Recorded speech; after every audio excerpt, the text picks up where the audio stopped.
Oh, what does that do? Does that do this? That's Joyita. She'll fix that. Good evening, everybody. It's a pleasure to welcome you all on a Friday evening. We are all very grateful for Hitoshi Abe having gotten on a plane about 4 days ago in Tokyo and coming over here to give a lecture for the first time, I believe, ever at the AA, to show his work here at the school and then to run to the airport and hop on a plane and return home very quickly. We're incredibly honored and pleased that he's been able to do that with what is an extremely busy schedule these days. Shin and I, about a year ago in Tokyo, organized a conference of leading young Japanese architects for a conversation that we held that showed some of the work we've been doing here in the school with some of the things that a new generation of architects are doing in Japan. Hitoshi showed some of his work as a part of that event. It's a remarkable body of work, and we're all very pleased that he's going to be showing some of it tonight here. Hitoshi has been since 1992 in Sendai, Japan, where he directs the Atelier Hitoshi Abe. Hitoshi, by the way, has been very kind in hosting AA units and programs in recent years on their various tours around Japan and through Sendai, and Hitoshi, thank you for that. He established his office there in 1992 after having returned to Japan from his life and work in Los Angeles. He studied at the Southern California Institute for Architecture, which you all know as SciArc, where he graduated with his M.Arch degree in, I believe, the late 80s or early 90s. And after finishing his degree, worked for 4 incredibly compelling years in the office of Coop Himmelblau at a period when that office was doing remarkable work based largely out of Los Angeles at the time. Hitoshi was at SciArc at a time in which it was an incredibly unique and individual school in the States. It was, in my view, the sort of hardcore heavy metal years of the SciArc era. And he took that sensibility and in the last 10 to 15 years has twisted it in ways that I think gives him a body of work that's truly unique today in a generation of younger architects around the world. And it's a great pleasure that we can see some of that work tonight here. He's been a longtime teacher at Tohoku University in Japan. I think he started teaching there soon after returning in the early 90s. He's been a professor at that university for 2 or 3 years now and still teaches there. He's returning to the States in 2007. He has agreed to become the new chair of the University of California at Los Angeles School of Architecture and Urban Design. I think one of the 2 or 3 really important schools of architecture in the States and one of a half dozen important schools of architecture around the world today. He's going to do great things there in the coming years. He has an opportunity to build upon an amazing school now, but to bring to it, I think, ideas and ways of working that will really transform the place very quickly. I hope many of you have seen this monograph downstairs in the bookshop, a small book called Flicker, which came out in spring of last year and coincided with a retrospective exhibition of his work at the Gallery Ma in Tokyo. It's a great survey of several dozen projects that he's done in recent years. And I think we'll get a chance to see some of those highlights tonight. Please join me in welcoming Hitoshi Abe.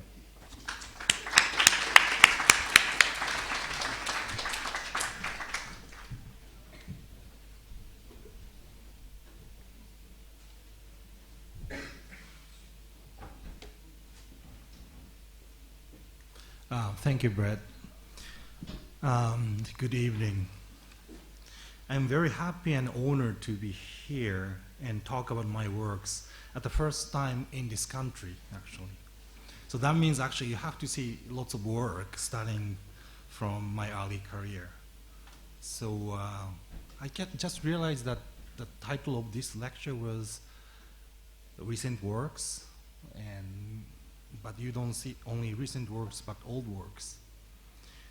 Talking about architecture always reminds me of old Chinese story about an elephant and 3 blind men.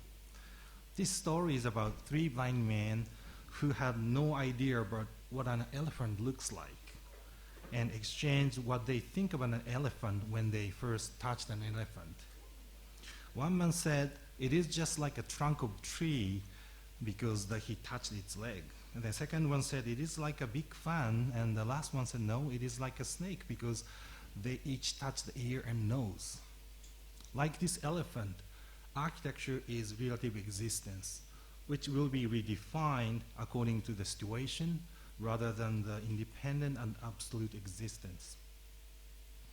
Architecture is unification of diverse phenomena that constitute the states of the place, which are contingently manifested as a boundary surfaces. Perhaps this is exactly like a soap bubble, which these kids are looking at.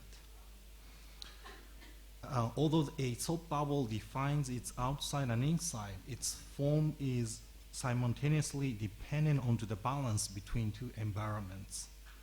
A soap bubble is an extremely delicate object, and its form will reflect fluctuations in a relationship between the adjacent condition. Similarly, architecture comprises delicate boundaries that may accommodate the fluidity of various contemporary phenomena. In this way, architecture not only distinguishes between adjacent conditions but also acts as mobile interface, a medium that connects these adjacent phenomena. This is the way I see architecture, and I am interested in how I can make such an architecture that projects the phenomena of the situation, defines their differences, and make them communicate through space, form, and system. In today's lecture, I will present, let's say, 6 keywords that I think are important in my design, and will try to categorize my works according to these keywords. So these keywords will be like legs or ear or nose of elephant body. So the first keyword is the form. There are 2 kinds of form. The first is static one, where our form is strongly related to specific meaning, which is reproduced repeatedly over time. Second is a dynamic one, which is generated by the relationship of the field condition. The differences between these forms is well described by comparing chess and Go, traditional board game of West and East.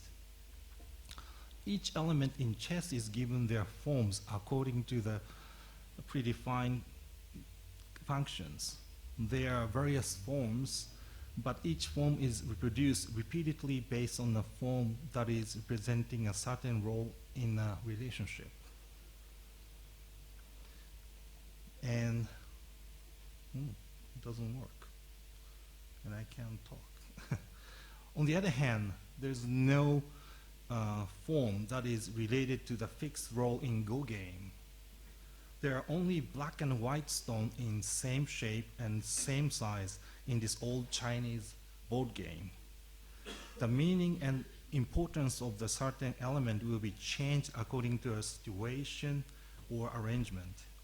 I prefer a form just like the later Go, the dynamic and fresh form generated by uniting conditions in a field, and it is not limited to the certain meaning. Oh, sorry. This is a design of the handrail of the bridge, not the bridge, it's a handrail. The design was done in 1993, so this is one of the early work. And it is completed in 94, and basically the mayor of this city asked me to turn this existing bridge into some kind of a symbol of the town. And I'm sure he had something like this in his mind. But I decided not to achieve symbolism by passing this kind of iconic figure, which is strongly related to the meaning. And this is their favorite stuff. So like arrangement of Go, the form of this bridge design was generated by manifesting the invisible rules that constitute the condition of the site. achieving symbolism without resulting to highly meaningful icons. So bridge was wrapped with the array of stainless steel triangles, which acts as a kind of medium for visualization of the local requirements, such as weight restrictions, bridge lighting location, maximum water level, minimum clearance level, etc. And abiding by given sets of shape transformation rules, rotation, scaling, translation, and truncation. In that, these conditions are surmounted by elements that cumulatively defines the form of the bridge, like runner leaping hurdles. And this is how we got the shape, and this is a drawing to generate the shape. And this is the result. So this bridge is almost like a kind of landscape created by the geometrical activity, like the mountain behind this bridge.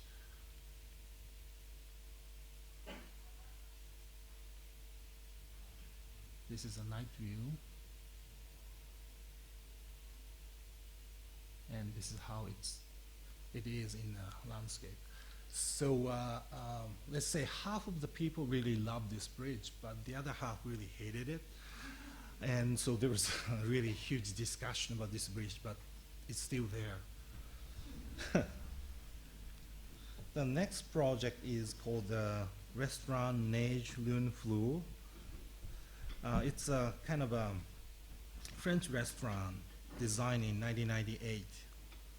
And it is an interior renovation of the second floor space in an existing building.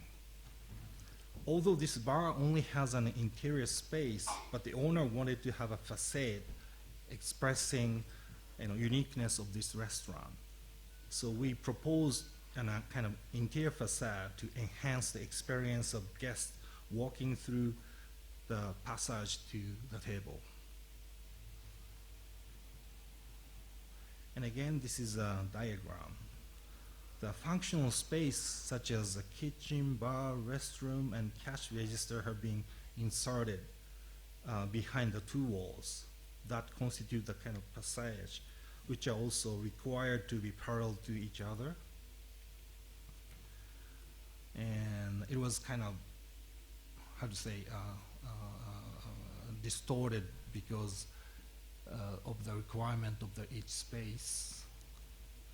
And because also there was a kind of existing pipings and beams has to be concealed, the whole wall was twisted. And this is how we generated the shape. And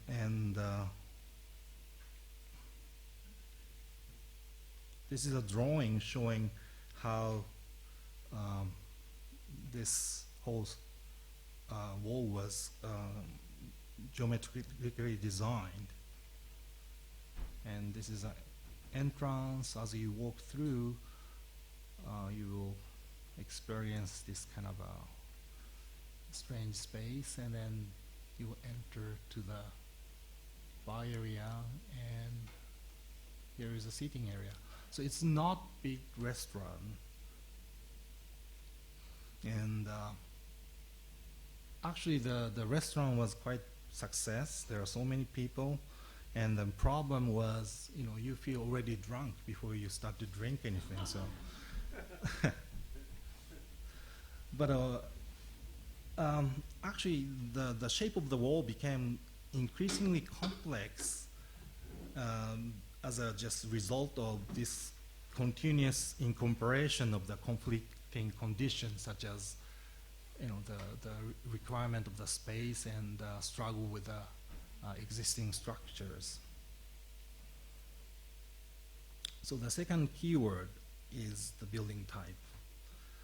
Just like a standard step for the dancers, the building typologies are very effective tools for the design of the public facility in which the identity of the end user is uncertain. However, over-reliance on them will ultimately restrict individual freedom of action. So they must have not be the only model.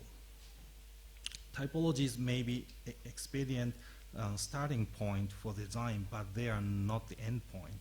So for in design a public space, the important point is to create the place that accept variety of activity by shifting pre-existing typology.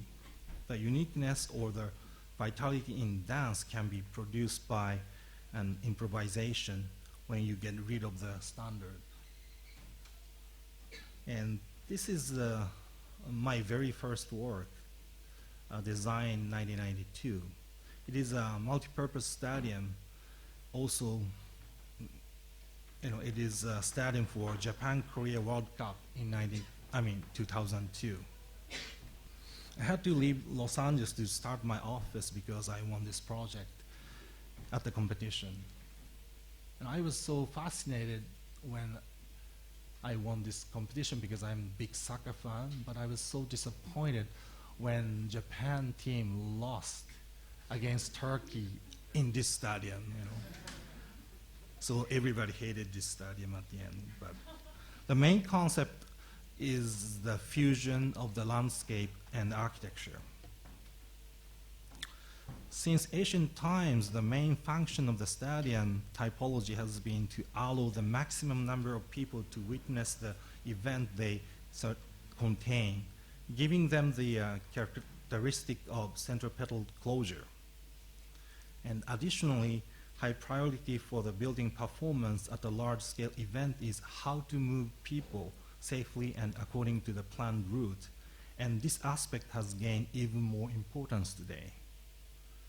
However, the multitude of everyday events that occurred in modern public space are also important, especially in Japan. So in order to revitalize these small events, the issue is how to make the institution more open and free. In other words, the stadium now has an institutional image completely opposite to its original character. So in this project, for an architectural typology with essentially closed character, the aim was to propose an open place without losing any functionality. And again, this is a simple diagram. So the Miyagi Stadium fuses the contrasting typological condition of the concave landscape of the stadium and convex landscape of the hill on the eastern side of the site. So in this way, we intended to create a place that combines duality of open and closed, unified and dispersed, and architecture and landscape. So the hilly landscape is designed as a kind of natural park, and then it is kind of extending into the stadium as a skywalk. Actually, the hill now is more green. This is a photograph taken just after the construction. So this is also study, drawing, analyzing the contour lines, trying to fuse them into the geometry of the stadium. And it's actually interesting to work on this way, trying to see building within geometry of the contour line. And this is also similar study, and this is how it's done.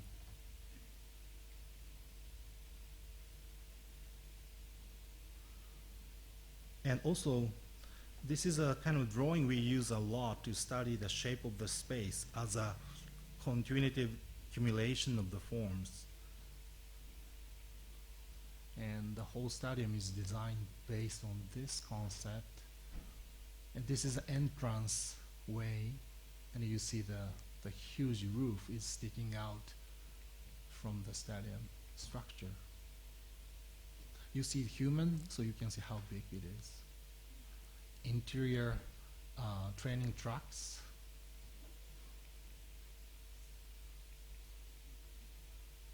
And this is where we lost against Turkey. And probably the uniqueness of design can be seen in this roof. The roof of the back stand has a form that follows the overall organization, yeah, it is kind of integrated into the shape of the hill. But the roof of the main stand is independent from the main frame and appear to fly out over the landscape. And this is how the structure system works. So it's a huge flying roof. It's about 400-meter long. The shape of the structure to support the back roof. And you can see the shape are related to each other with certain rules.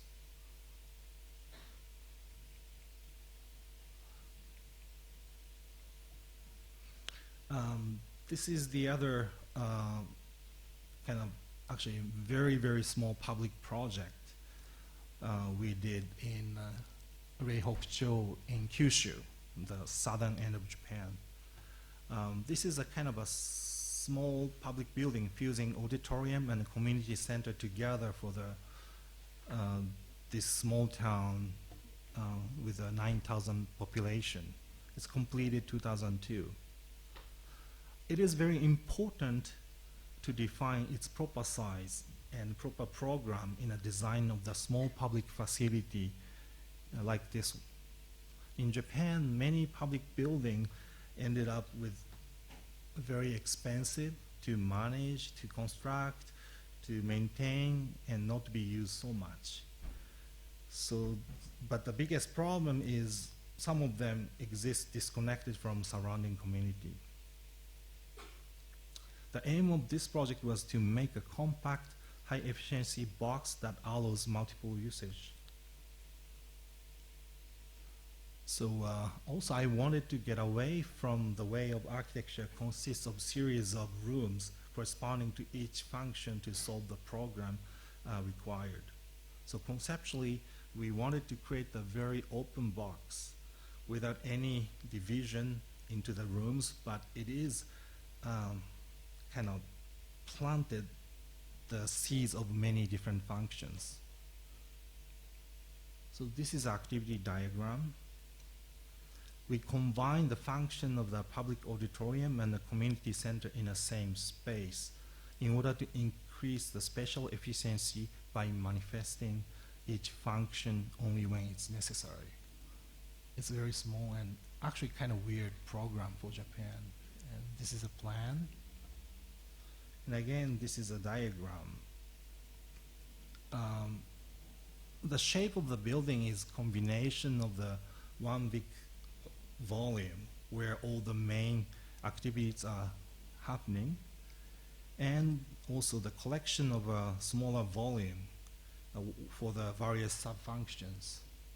And then those volumes are fused into main volumes like this one.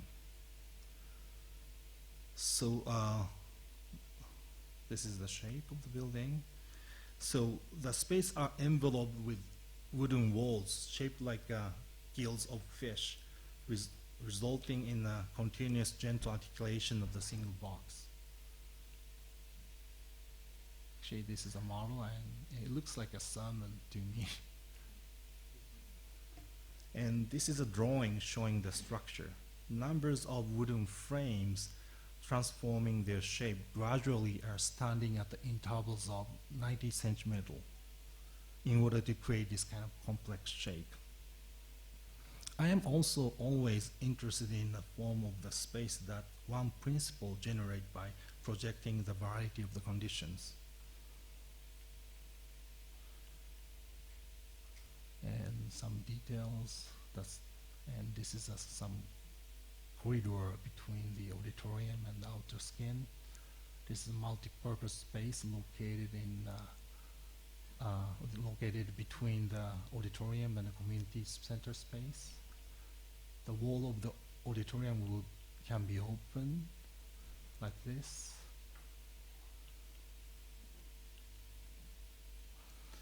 So as you can see, it's a very small auditorium, and because it's a kind of a one open space, sometimes you see the people who is doing different things are mixed together.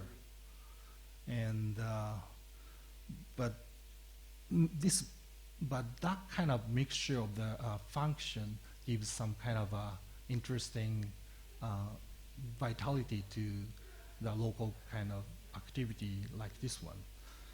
It's working because maybe this is a community where everybody knows each other, but still it's nice to see that, you know, different activity are kind of stimulating new activities, and that will deliver the vitality into the small community like this one. Night view. You know, we had to do this building with a wooden structure. Actually, everybody had to be in wood because this community got money from the Ministry of Forestry, so it had to be wooden. So this is called the Shumai. This is a house, not just a house for family, but as radically as possible oriented towards the society. So he, the client who works for local government, wanted to build this house, but part of this had to be occupied by a non-profit organization, and this is the way he wanted to do it. I thought it's kind of crazy, but anyway, he's a client, so he can make a decision. And this house comprises with 4 parts. One is a family common area, then minimized private space for the family. Then blue box in the back is a space for a non-profit organization. This NPO provides environmental therapy for children with mental disorders. So it's a very delicate space. And then the 4th parts, these kind of is supporting rest of the space up in the air, and it is creating some sort of we call it urban skin. It's a kind of a buffer zone to protect this house from the surroundings, let's say. And there's a space in between which will be open to various actually activity, including like mental therapy by NPO or some sort of a community gathering for neighbors. And also he said something like a party for high school kids and something like that. And it's kind of crazy, and of course he is now has a problem with his family because everybody in his family doesn't like this house. That's why it's not built, but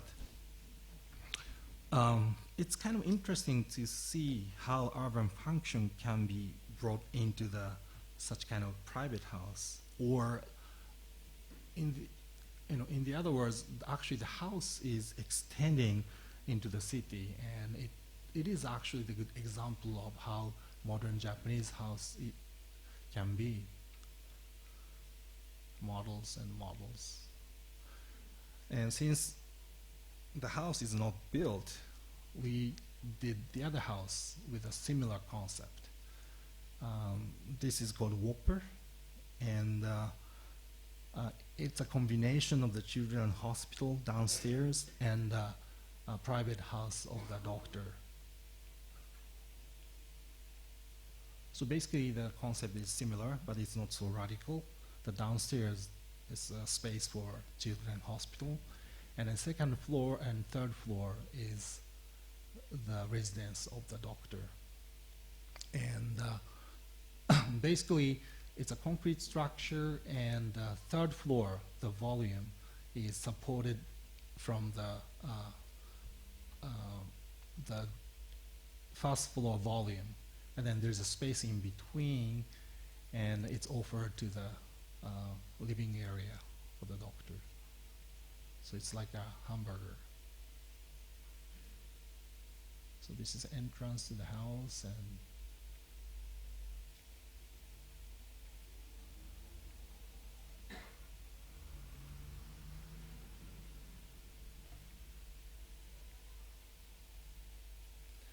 the third keyword is a body.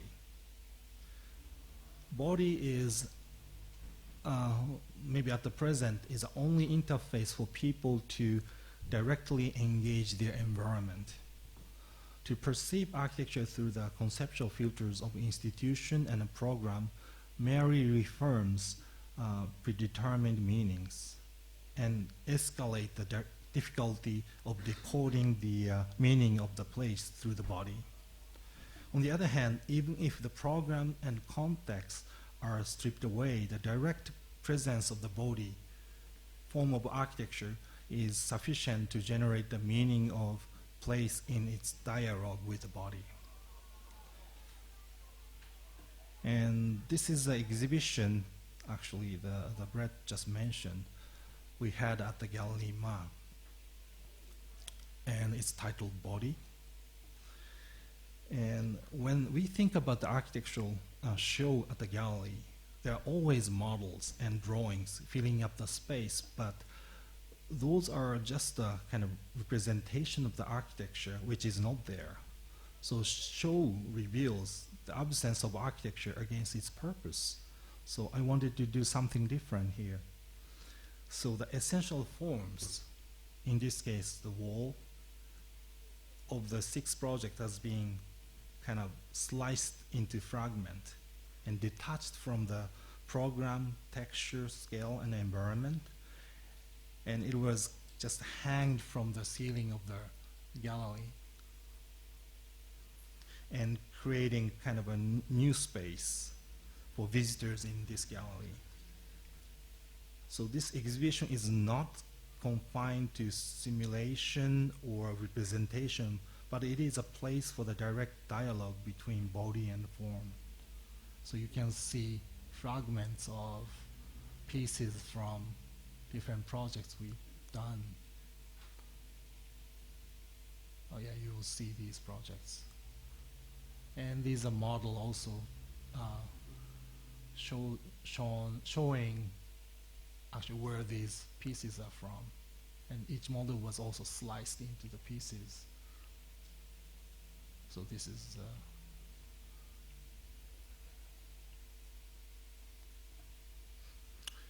actually this is the little object called elephant leg.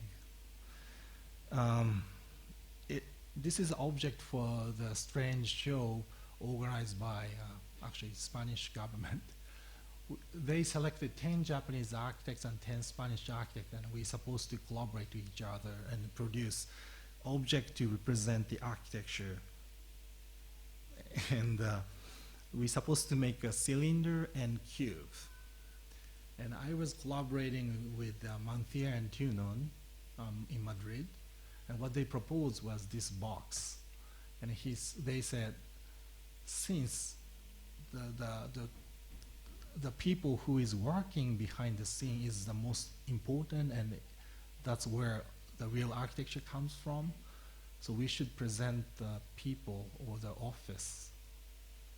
I wasn't sure if it's a good concept, but they insisted, so their scheme was just to take a photograph and then show these people in a box. And you know,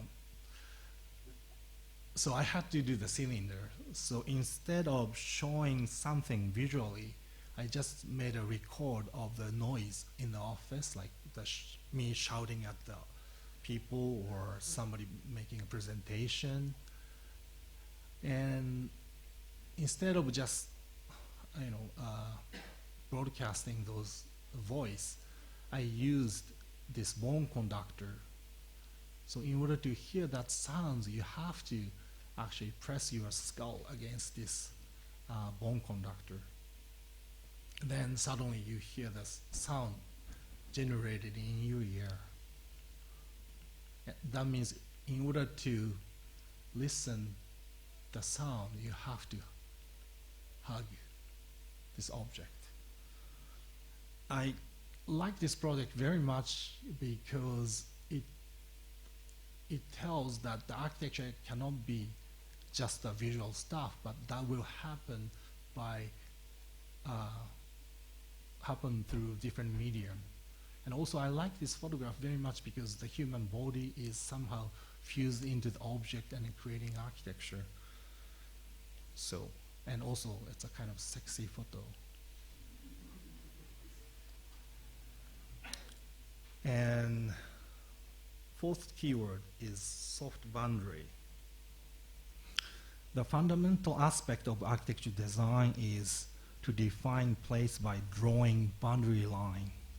However, we are neither designing a submarine or desiring for a utopia that is separated from the surrounding environment. I'd like to hear actually what Tadao Ando gonna say about this. So the boundary line should not be something separating inside and outside completely. It should be soft enough so that it can mediate each adjacent condition enough according to the situation. This is a maternity clinic we designed 6 years ago. And it is located in a typical roadside in a suburban space in Japan. I don't know if you know this, but in Japan, the expectant mothers usually stays in the hospital for a week after having birth. And for clinic, it is getting more and more important to provide services that can make this experience more rich. And the client of this project was quite aware of it. That's why he came to us, and we had to make a design. But the site he had was not so good, and we had to kind of really think how we can create such an ideal environment for a new baby and new mother. And instead of creating wall to separate the site from surrounding area, we decided, since this is a place where a new baby will appear in this world, it should be protected but not separated. So we decided to create some kind of soft boundary. And this is a site. And after, there's a parking space right next to it, but at that time he didn't own the parking space, so the site was very tight. So the first design solution for soft boundary was to control the size and the arrangement of the openings to maintain visual distance between the interior and surrounding environment. So as you can see that you cannot directly look out towards outside. There's always the kind of window which creates the diagonal view towards outside.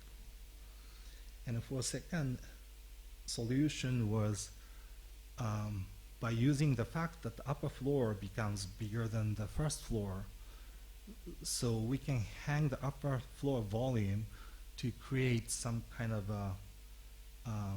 to protect the ground floor, creating some kind of eve condition like this. And also, as you can see here, the ground floor is surrounded by glass, and especially this meeting space on the ground floor are exposed to the parking space. So we had to create some kind of buffer zone. And in this design, we put the 2 layers of glass, and then we put the courtyard in the middle, so that this will become very convenient visual buffer zone to protect kind of a waiting room on the right-hand side from the parking lot on the left-hand side. It's like this. New babies with new mothers.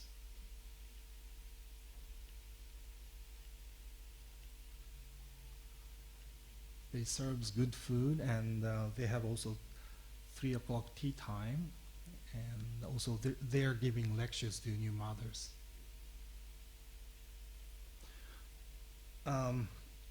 I was not sure about this project, I mean, in terms of business, because it looks very radical for this kind of building in Japan.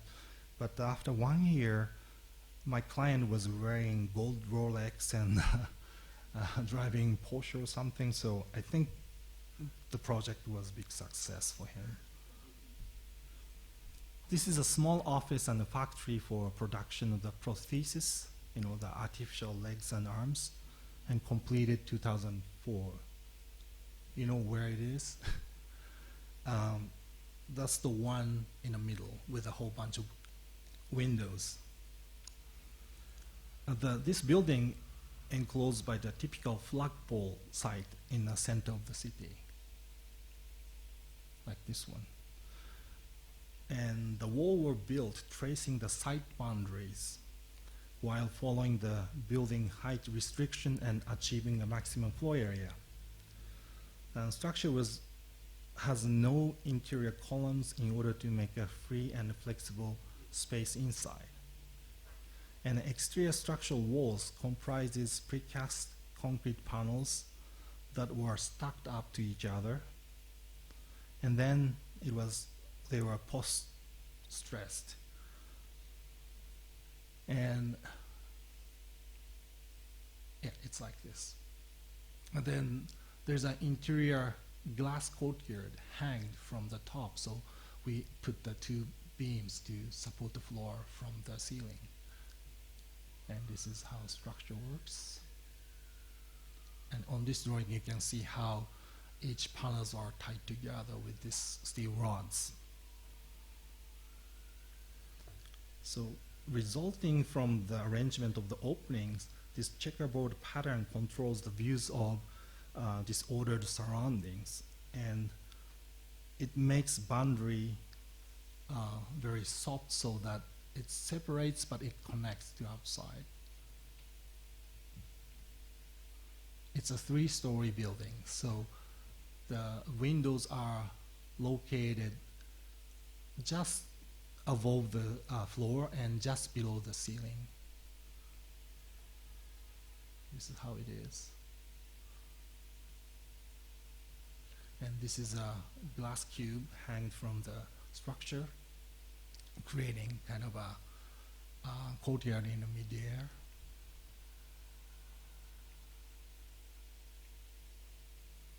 It's a factory, so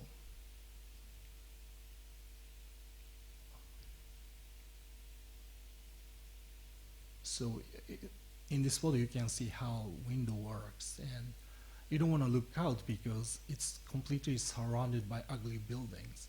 But since the windows are placed directly above the floor and below the ceiling, you have a kind of a sense that there is some kind of space above and below, and that helps actually.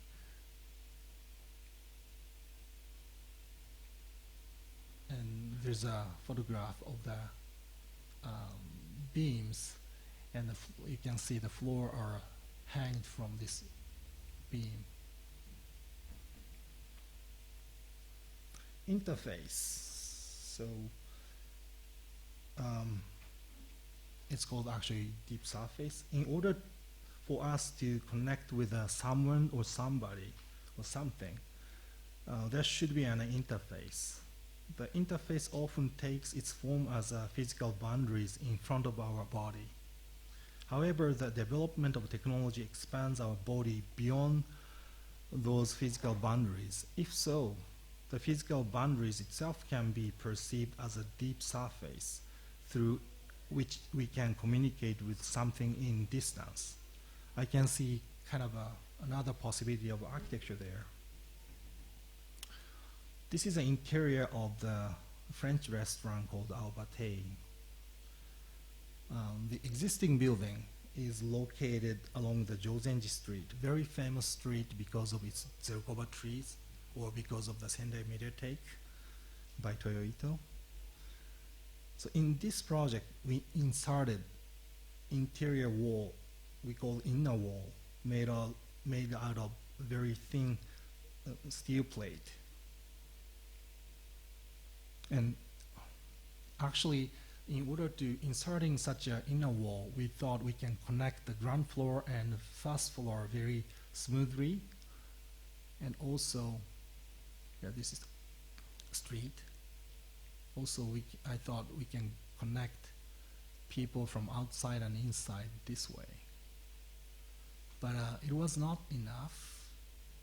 So what we did was we took photograph of the Zerkova trees and decomposed into series of dots. Actually, there's three kinds of dots: 4 millimeter, 6 millimeter, and 9 millimeter, within the intervals of 15 millimeter, I think. And we punched through these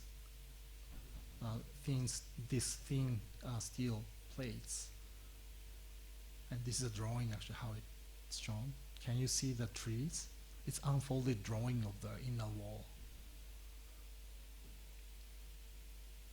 So we thought by doing this we can regenerate the space, or at least the light and shadow condition of the space under the trees. These are samples.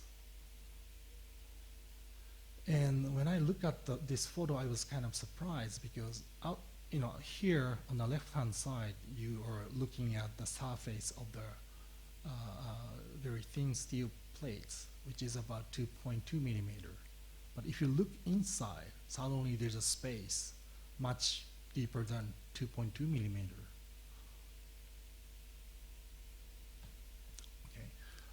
And the construction was very tough because we cannot have any frame behind. That means we had to weld very thin plate on site to create some kind of a monocoque structure so that the structure or framing will not be seen through the skin. And this is finished. This is an entryway. And yeah, actually it worked more than I thought, and maybe it's too romantic,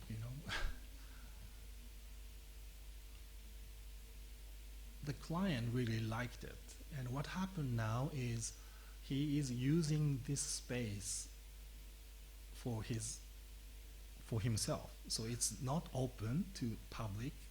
And I hope that it will be open to public soon, but he is having fun there, so.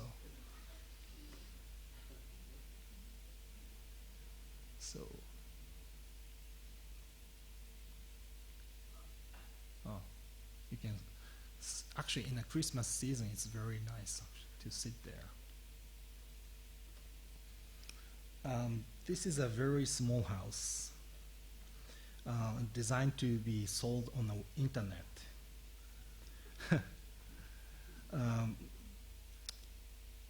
Actually, it's called Tokyo House. So 3 architects were asked to design the house which fits to the typical tiny lots in Tokyo. And mine is called Kado. And so it had to be very small. It's 5.5 meter by 5.54 meter. And in order to maximize the space, we made it very open, so there's no separation between the rooms.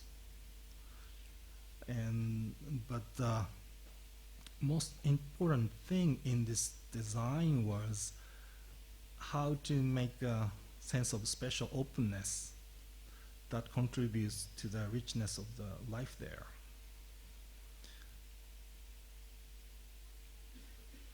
So what we did was we tried to create some sort of a second sky above the interior space. So the ceiling is what it is. And so in this ceiling, there's nothing. It's finished smoothly. There's no lighting fixture to disturb. And it will reflect the color of sky. And of course, during nighttime also, it will reflect the flickering light and the shadow of the people. And you will see how it works in reality. sorry, we don't have a the sunset view, but this is how it works.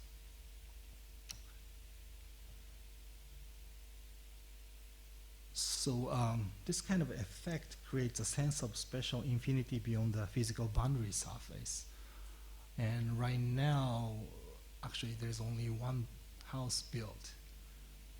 And if you have anybody who wants to have a very small house in Japan, you can buy this on the internet.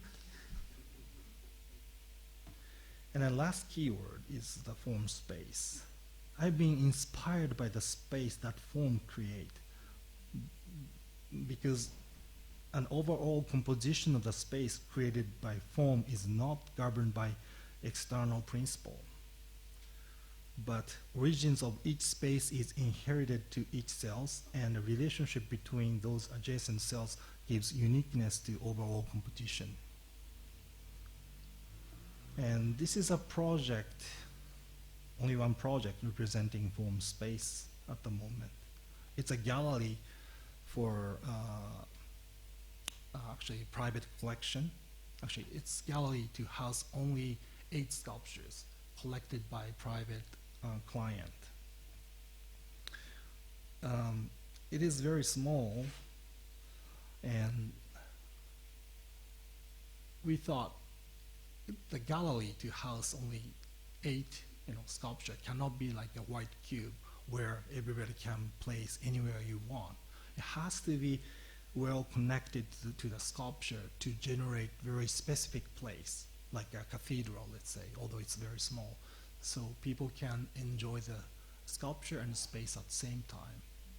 And again, this is how we generated 8 spaces smashed into the volume, and it creates some kind of a space, like a form. And then problem was how we can make a structure like this one. It's easy to make a steel frame and then cover them with a, the plaster board, but I didn't like that. So instead, we took a very thin plate of metal, which is I think it's 3.2 millimeter, and made an emboss like this one. And these prototuberances are welded together to connect the honeycomb panel. So this is a sample. This is unfolded drawing. So conceptually, each cells are created with a very thin piece of metal, and then each cells are welded together at this prototuberances, so that it works like exactly like a form. Small cells are supporting each other to support the entire structure. And this is how it's built. Small pieces each panels are built in the factory and then brought into the site, and then stairs are already there. It's amazing how these guys work.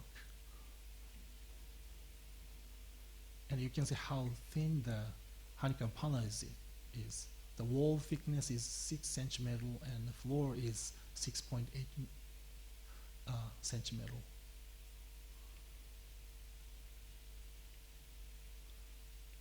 Welded, and here it is.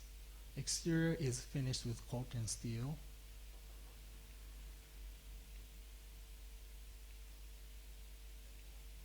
And this is the interior.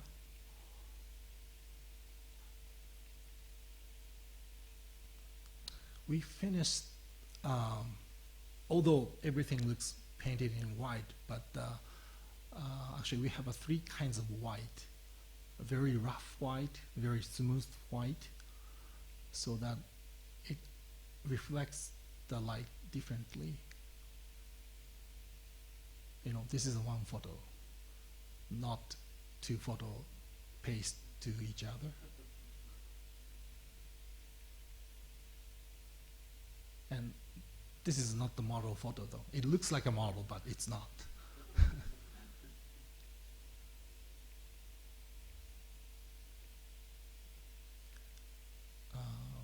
Oh yeah, here it is.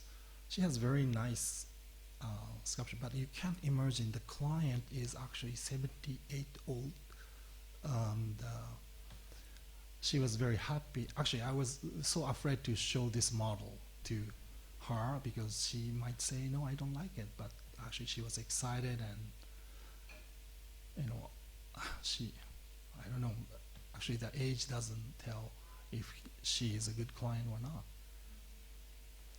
And also effect of this pattern actually really works as a backdrop of the sculpture.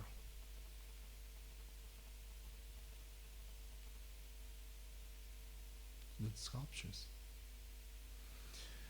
And I'm very happy actually about this project. And right now, this small gallery is acting as a kind of a strong force to revitalize the local art activity in this small town. And I'm still involved with management of this museum, and you can visit anytime you want when you come to Japan. And this is all, and thank you very much.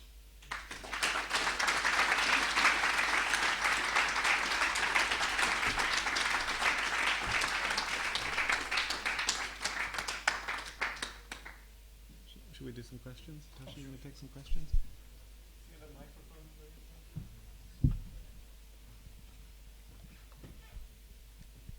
Questions? They'll be shy for a minute. But How interesting, because anywhere in Japan, there's no question always. I thought it's a Japanese thing, but it's not.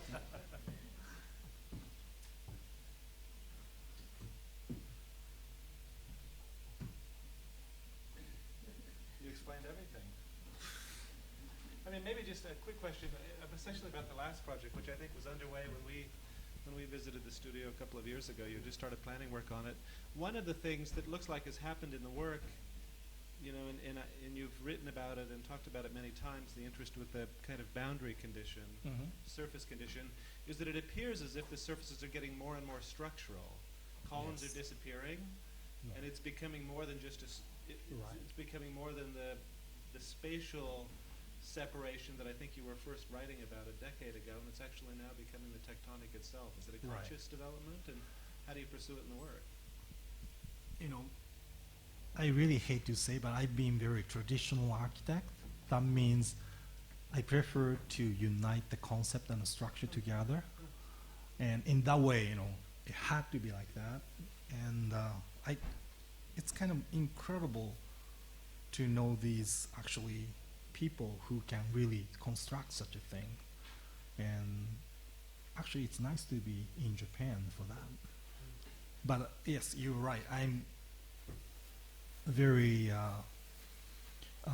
conscious about it, but also I know it's very hard to do it. And even this one took me like almost 3 years, and then generated a lot of troubles. One day the guy got really mad, and then he said, I'm gonna chop this piece off and then bring it back to my factory. Because, you know, so it tells how, actually there was so, how to say, delicate. It was so delicate so that it was too much, and then those workers couldn't predict how tough it is, so that they got really nervous and frustrated. So I don't know if I should say we should keep doing it, because for sure you will lose money and you will create the enemy, but still it's interesting to unite those two together. I mean, the other thing that seems to be becoming unified in the diagram is also the role of circulation. In fact, it looks like the roots are now being directed by these services, not just in this project, but also in the restaurant. Right, that's right. So structure, space, and circulation become one continuous. Right. I'm trying, but it's always slow to develop such a thing. And I'm always curious about how we can unite the theory and practice together. And I'm more, let's say, practice-oriented. But even though, I don't know, the problem is maybe you don't get the ideal, let's say, the condition every time, right? You have to be very lucky to do something like this or the restaurant. And sometimes you have to really deal with nasty client, nasty program. But there's always kind of a way to try something. And I'm very happy that I can go so far this much. So. Questions? Is this interior representing the same pattern as in the exterior? Yeah, it's a structure. Yeah. So with this one layer structure, I guess there will come up a lot of problems. Why? Like insulation, for instance. No. Okay. I knew that question. If you look at this photo, you see the pattern on the left-hand side, but you don't see the pattern on the right-hand side because it's a box, right? So all the wall which is exposed to outside has an insulation. And also it's a honeycomb panel, means there's a air in between the steel panel, then the insulation, and then interior finish. So it works very fine, and of course, this is a little gallery to house very important objects. So it has to be air conditioned, and temperature and humidity has to be controlled. And so it technically works perfectly. Otherwise, it'll be sued. And then this sculpture, let's say, costs half price of this building. So you don't want to mess up with this one. Now, I'm just asking because I visited the house of Murayama from Nishizawa in Tokyo, and Nishizawa-san, he used an I think it's 2mm walls, no 2 centimeters walls for his house, the Murayama house, and I just found it very funny with this. I understand that. Actually, structure houses and how they work. This one has 2.3mm steel, but it's a honeycomb panel, so the thickness of the wall as a panel is 2 centimeter, so 60mm. So it's not thin as, unfortunately, 2mm. I don't think 2mm. No, 2 centimeter. 2 centimeter. But that was with insulation.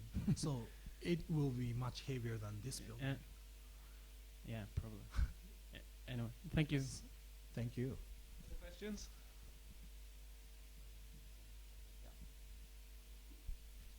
Hi, I like your work very much, and Thank you. in terms of the shape, I found it very radical, but at the same time, I mean, I'm Korean, but when I see your work, I feel like it's very Japanese. Like, Thank you. I mean, I'm not saying in a Thank bad you. way, but I can feel the Japanese aesthetic, something like that. And I was just wondering how, I mean, when you start your project or when you do your work, do you like on purpose like try to approach the project like connecting the traditional aesthetic value of Japanese to digital architectural stuff, or those kind of stuff? I'd like to say now we are living in an era of global cities, and we don't care where you're from, but actually I cannot deny where I am from, right? I hate to try to present some kind of a Japanese tradition or Japanese aesthetic, but also I cannot deny that it's somewhere, right? And also all the project you've seen is in Japan. And I don't have a luck to do project outside of country yet. So we have to wait until we do the project outside of country. So I hope this is an answer to your question. Okay, this is an answer maybe you would like to hear. When I was a student, okay, I researched traditional Japanese building, and maybe that's what it is. Other questions? Yeah.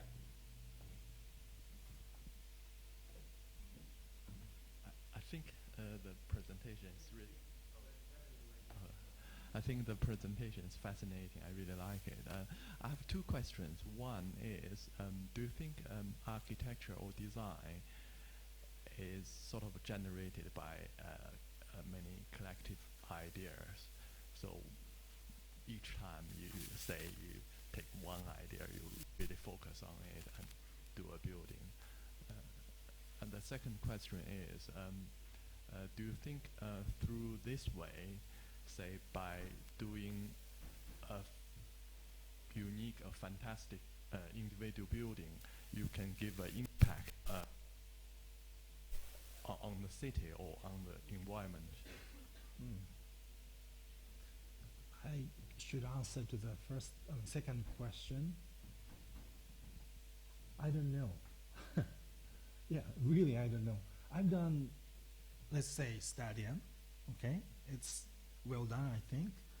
And but right now, what's happening there is we don't have a good program to fill up that stadium.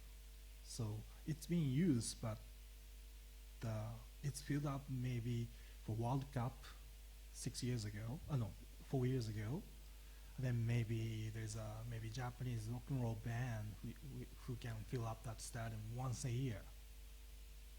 So that means actually it's almost forgotten building in terms of considering the amount of the money they invested. But on the other hand, this small gallery you just saw is influencing neighboring community.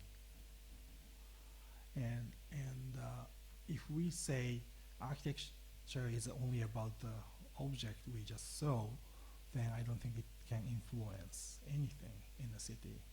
But if it's connected to the activity and well connected to the neighboring community, and it becomes kind of a platform for such activity, then suddenly it becomes powerful instrument to affect the city.